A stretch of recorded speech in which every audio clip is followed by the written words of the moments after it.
When you launch something personal, especially online, the first wave of feedback feels incredible. Friends, family, acquaintances, people you haven't heard from in years, all chime in. And for a moment, you think, I must really be onto something special.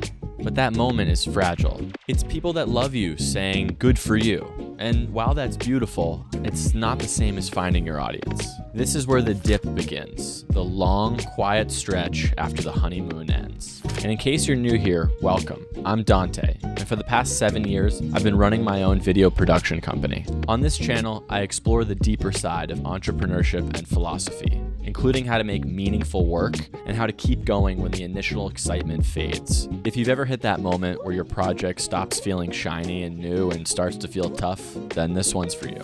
Let's talk about the dip. Let me give you a personal example.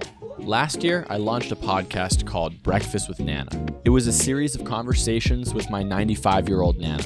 And when I first released it, people loved it. I mean, really loved it. So many people reached out to me and said, I wish I had something like that for my grandparents. And so I listened and I built something from that love. I turned it into a service that I called Legacy Preservations, a service that would help other families create high-quality interview keepsakes of their own. What I thought was intent was maybe more so just admiration. People were genuine when they said that they wish they had something like that for themselves, but they weren't ready to act. And when it came time to organize, plan, and get their loved ones involved, it became a bit overwhelming. The early love had faded, and suddenly this mountain towards building a sustainable business didn't just become steep, it became invisible. Now here's where the author Seth Godin changed how I think about all this. He says that there are 3 kinds of problems that people encounter when starting their own business. The first one is the dip, which is oftentimes worth pushing through.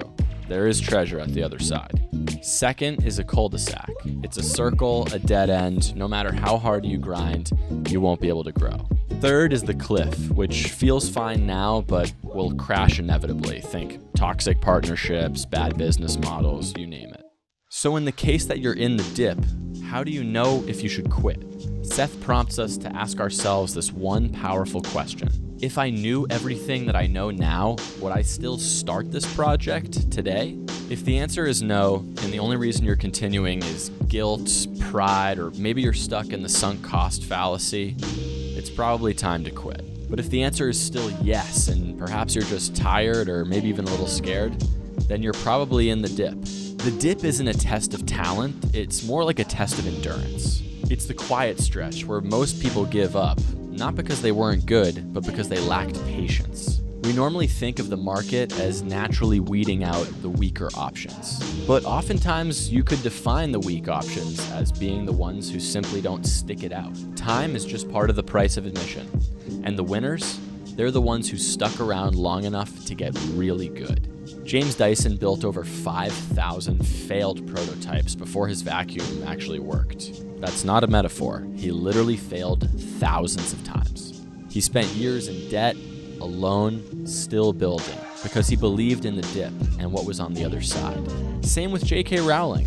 A single mom, she faced 12 rejections from publishers, but she kept going.